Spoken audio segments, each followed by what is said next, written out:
दीनता के भाव से किसी का भी हृदय द्रवित हो उठे। ये तो सर्वथा अनुचित है तोतला जी। निर्बल असहाय जीवों को भगाने का विचार भी कैसे आया आपके मन में? माते, माता मुझे तो माता दीजिए माते, आते से नहीं होता माते।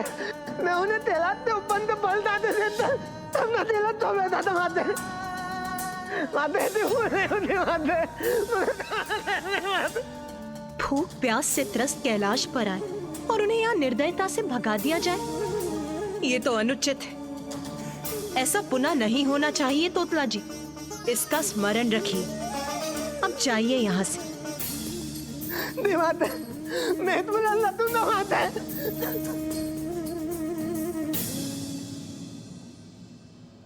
उमा, आपने मात्र चेतावनी देकर जाने दिया तोतला को, यह क्या उचित था? मैं आपका प्रश्न नहीं समझी स्वामी।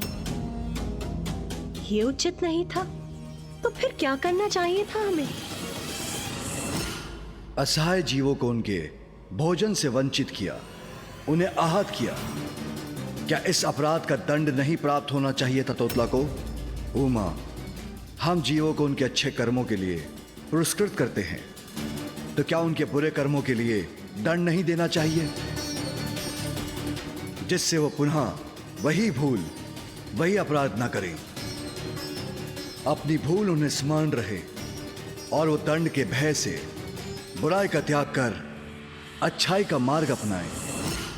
जैसे तोतला, यदि आप उसे क्षमा करने के स्थान पर दंडित करती तो भविष्य में धीरज खोने पर भी वो दंड का ध्यान कर कभी ऐसी निर्दयता नहीं कर सकेगा।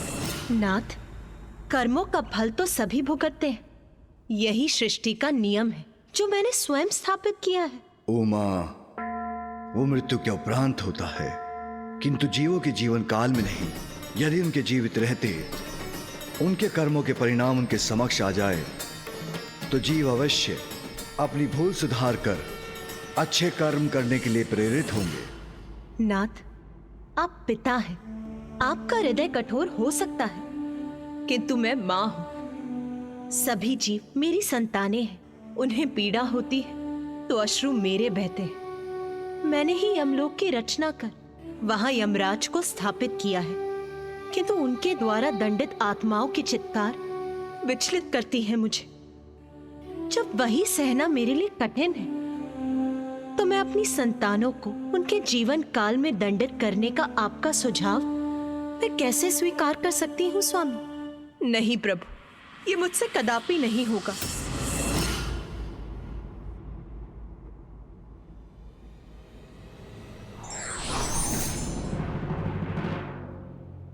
नारायण, मैंने देवी पार्वती से संवाद किया, किंतु जीव उसी जीवन काल में दंडित हो यह आपकी बहन को कदापि स्वीकार नहीं। परंतु यह महत्वपूर्ण है महादेव। जीवों को उनके जीवन काल में ही उनके कर्मों का महत्व समझना आवश्यक है। इससे उनके हृदय में धर्म के प्रति आस्था बढ़ेगी, और यदि अधर्म ने उन्हें अपनी ओर आकर्षित भी किया तो वो उससे दूर रहने के लिए प्रेरित रहेंगे। इसलिए जन कल्याण हेतु हमें देवी पार्वती को कोई न कोई उपाय कर इस बात की स्वीकृति लेनी ही होगी। मेरा प्रयास तो विफल रहा, किंतु आप तो लीलाधर हैं नारायण। अब आप ही कोई लीला रचिए, तब उमा श्री महाकाली के सप्तम रूप को प्रकट करेंगी। उनके उस स्वरूप का प्रकट होना अब संसार के लिए अति आवश्यक है। उचित है महादेव। महादेव, बहुत समय हो गया आपने ब्रह्मदेव को, देवी सरस्वती को, मुझे और देवी लक्ष्मी को अपने यहां भोजन पर आमंत्रित नहीं किया। नारायण, हम इतने महत्वपूर्ण विषय पर संवाद कर रहे हैं और आप अकस्मात भोजन की बात करने लगे। महादेव, मैं अपनी लीला तो तभी रच सकता हूं जब मैं स्वयं देवी पार्वती के समक्ष रहूं। आप बस हम सभी को अपने यहां भोजन पर आमंत्रित कीजिए, अन्य सभी कुछ आप मुझ पर छोड़ दीजिए। किंतु हां, स्मरण रहे, सामान्यतः आप अल्पाहार करते हैं, परंतु हां, कल जब आप हमारे साथ भोजन करेंगे तो आपको अपना अल्पाहार त्याग कर कहीं अधिक भोजन खाने का कष्ट उठाना पड़ेगा। मेरी लीला में, मेरी योजना में आपका महत्वपूर्ण भाग है जो आपको निभाना ही होगा। किंतु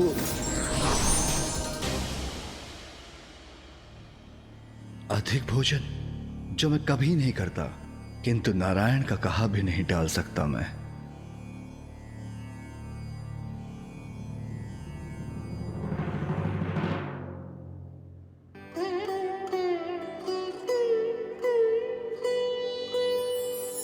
स्वामी,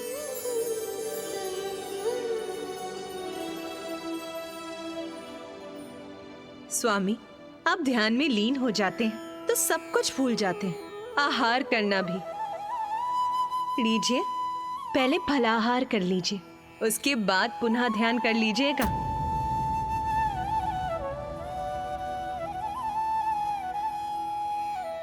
उमा, मैं तुम्हें बताना भूल गया, मैंने ब्रह्मदेव और नारायण को देवी सरस्वती और देवी लक्ष्मी के साथ कल भोजन के लिए आमंत्रित किया है। ये तो बहुत उत्तम समाचार है, बहुत आनंद आएगा। किंतु आपने उन्हें आमंत्रित कर लिया और आप मुझे अब बता रहे हैं। मुझे अभी कल की व्यवस्था आरंभ करनी होगी, मेरे पास समय नहीं है। मैं अभी जाके गढ़ों को उनके कार्य सौंपती हूँ। व्यवस्था उचित होनी चाहिए और समय कम है, मुझे सब कुछ शीघ्रता से करना होगा।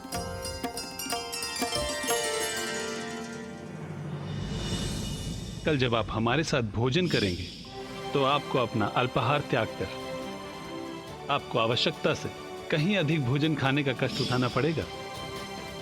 मेरी लीला में, मेरी योजना में आपका महत्वपूर्ण भाग है जो आपको निभाना ही होगा।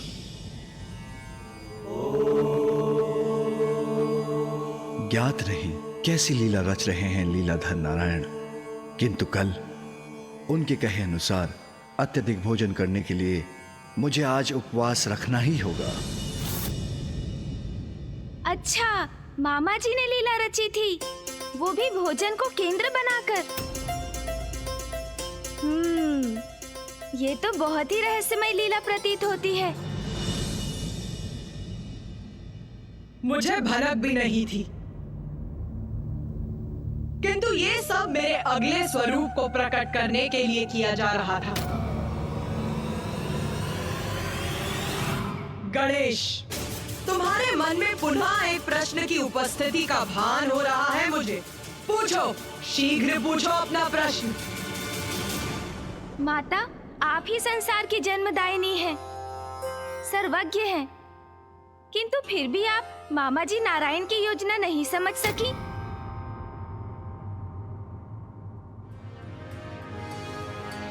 हाँ माता, आपने ही अपनी लीला के माध्यम से मधु और कैटव असुरों को उत्पन्न किया। मामा जी को उनकी योग निद्रा से बाहर निकालने में भी आप ही उनकी सहायक बनी। पृथ्वी की रचना के लिए आपने उस संपूर्ण घटना को गढ़ा, तब भी मामा जी आपकी लीला के भाग बने। फिर अब आपको उनकी इस लीला का आभास क्यों नहीं हुआ माता?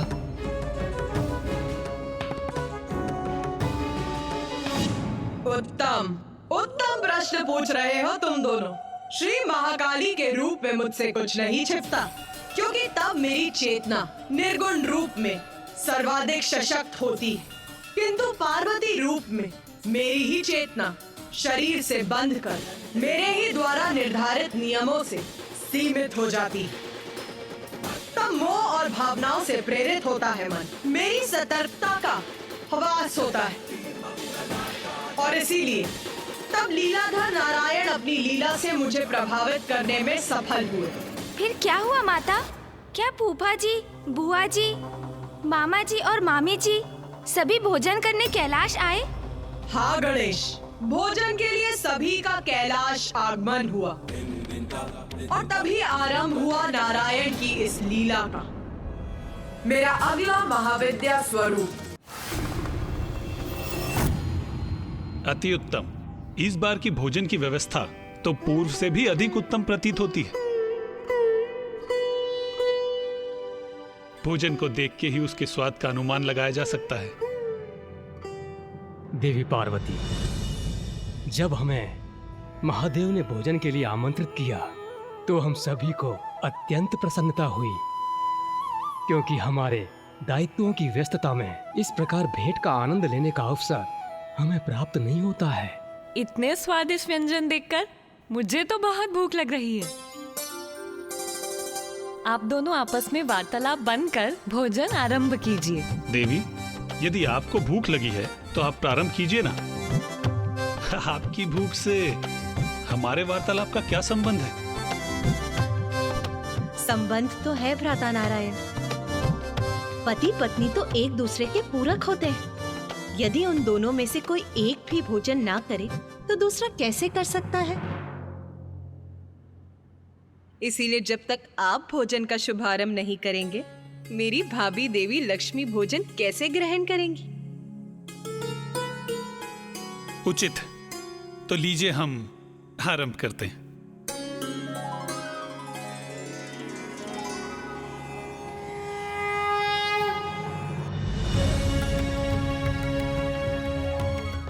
देवी पार्वती ने उचित कहा। पति पत्नी में एक भोजन से वंचित रहे तो दूसरे को भोजन करने की इच्छा कैसे हो सकती है? एक साथ भोजन करने का सुख ही कुछ और है। जो पति पत्नी साथ भोजन करते हैं उनका स्नेह सदा बना रहता है। देवी पार्वती, इतना स्वादिष्ट भोजन है कि मुझसे तो रुका ही नहीं जा रहा।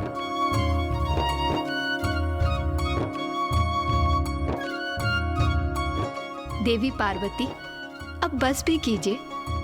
नंदी और अन्य गण हमारी सेवा करते रहेंगे, आप भी हमारे साथ भोजन कीजिए। देवी सरस्वती, मैं अपनी थाल कभी नहीं लगाती। स्वामी भोजन के बाद अपनी थाल में जो छोड़ देते हैं मैं वही ग्रहण करती हूँ।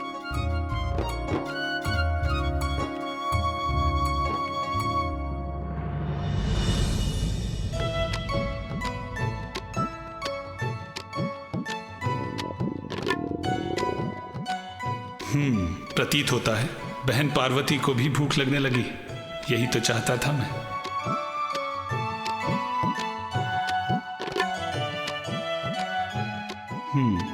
यही उचित समय है मेरी लीला के प्रारंभ का।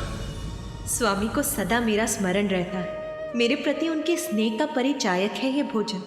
इसीलिए कितनी भी भूख क्यों ना लगी हो मुझे, मैं तो उसी भोजन की प्रतीक्षा करूंगी जो स्वामी ने मेरे लिए शेष रखा है।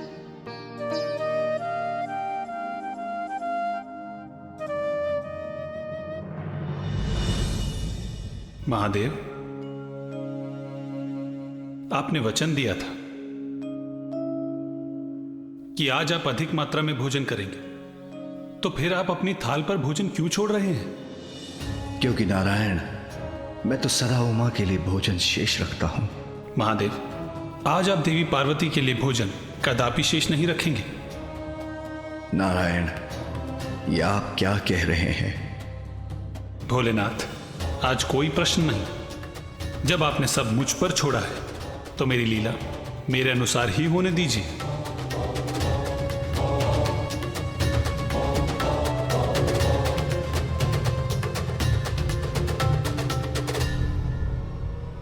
मुझे क्षमा करना उमा, मैं विवश हूं।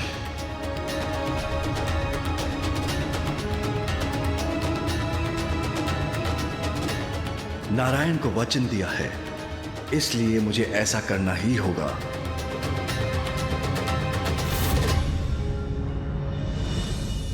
माता श्री महाकाली, पिताजी तो सदैव माँ के लिए भोजन शेष छोड़ते आए हैं, किंतु इस बार उन्होंने नहीं छोड़ा, जबकि माँ की भूख बढ़ती जा रही थी। इसका परिणाम तो अवश्य उसी जीवन काल में दंडित हो, यह आपकी बहन को कदापि स्वीकार नहीं। आप बस हम सभी को अपने यहाँ भोजन पर आमंत्रित कीजिए, अन्य सभी कुछ आप मुझ पर छोड़ दीजिए। नारायण को वचन दिया है, इसलिए मुझे ऐसा करना ही होगा। स्वामी ने मेरे लिए कुछ भी शेष नहीं रखा। आपकी पत्नी भूखी है नाथ, उत्तर दीजिए, मुझे भोजन कौन कराएगा?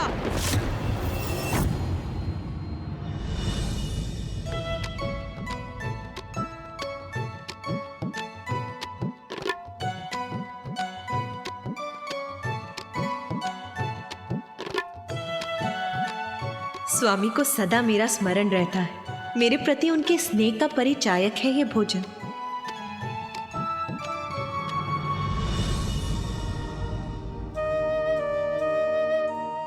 इसीलिए कितनी भी भूख क्यों ना लगी हो मुझे, मैं तो उसी भोजन की प्रतीक्षा करूंगी जो स्वामी ने मेरे लिए शेष रखा।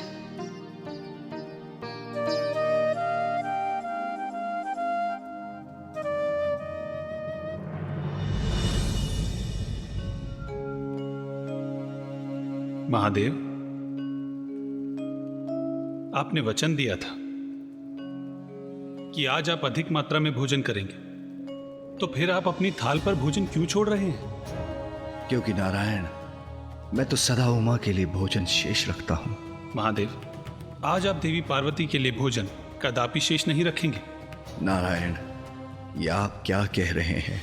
भोलेनाथ, आज कोई प्रश्न नहीं। जब आपने सब मुझ पर छोड़ा है तो मेरी लीला मेरे अनुसार ही होने दीजिए।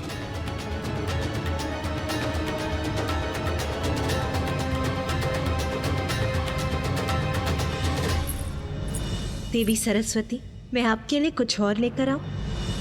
मुझे क्षमा करना उमा, मैं विवश हूं।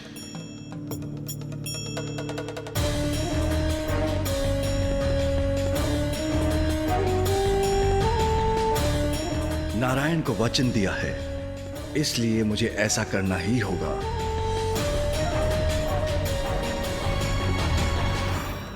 मुझे ज्ञात है भोलेनाथ, आपको ऐसा करने में पीड़ा हो रही है, किंतु यह आवश्यक है।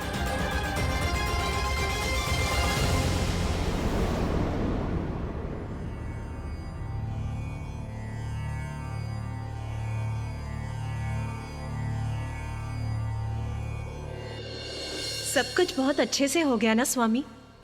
भ्राता नारायण, देवी लक्ष्मी, देवी सरस्वती और ब्रह्मदेव सभी ने बहुत मन से भोजन किया। सभी बहुत प्रसन्न हुए, है ना नाथ? हाँ हाँ, मुझे ज्ञात है आप क्या कहना चाह रहे हैं। चिंता मत कीजिए, मैं भी भोजन करने ही जा रही हूँ। उचित है उमा, तो मैं ध्यान में बैठता हूँ।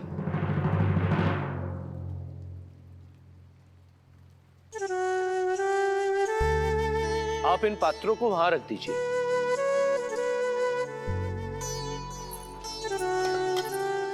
नंदी जी, सभी गणों को भोजन दे दिया ना? जी माता, दे दिया है। और पशुओं को? माता, उन्हें भी भोजन दे दिया है। उचित है, तो नंदी जी अब आप भी भोजन कर लीजिए। उचित है माता। माता, सदैव के समान महादेव की थाली आपके लिए रख दी है, आप भी भोजन कर लीजिएगा। जी।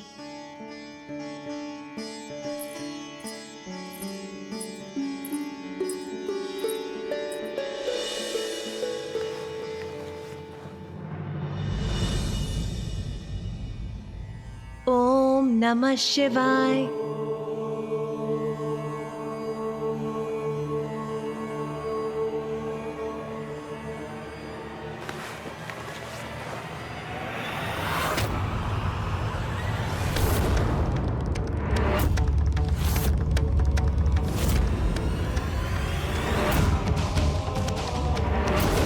इतना स्वादिष्ट भोजन है कि मुझसे तो रुका ही नहीं जा रहा। आप भी हमारे साथ भोजन कीजिए। देवी सरस्वती, मैं अपनी थाल कभी नहीं लगाती। स्वामी भोजन के बाद अपनी थाल में जो छोड़ देते हैं मैं वही ग्रहण करती हूँ। ये क्या? स्वामी ने मेरे लिए कुछ भी शेष नहीं रखा? ये तो असंभव है। अवश्य नंदी जी से कोई भूल हुई होगी, उन्होंने यहाँ कोई और थाल रख दिया होगा।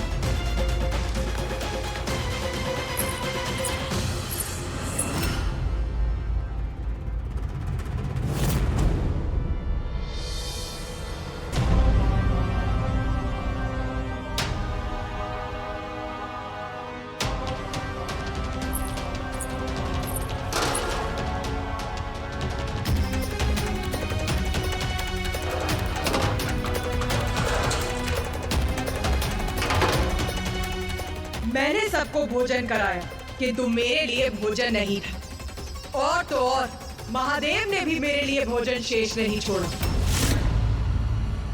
मेरी भूख के कारण मेरा क्रोध अपने चरम पर था। रसोई में तो अन्न का एक दाना भी शेष नहीं है।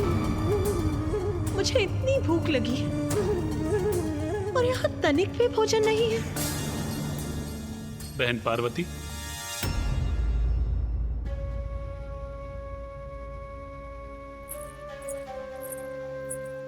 भ्राता नारायण, आप यहाँ? हाँ, मुझे आपकी चिंता हो रही थी। आपने हम सबको इतना स्वादिष्ट भोजन करवाया किंतु स्वयं कुछ नहीं खाया। किंतु आपका भ्राता होने के नाते मैं केवल ये देखने आया था कि आपने कुछ ग्रहण किया अथवा नहीं। नहीं भ्राता, देखिए ना, महादेव को भली भांति ज्ञात है कि मैं उन्हीं की थाल से खाती हूँ।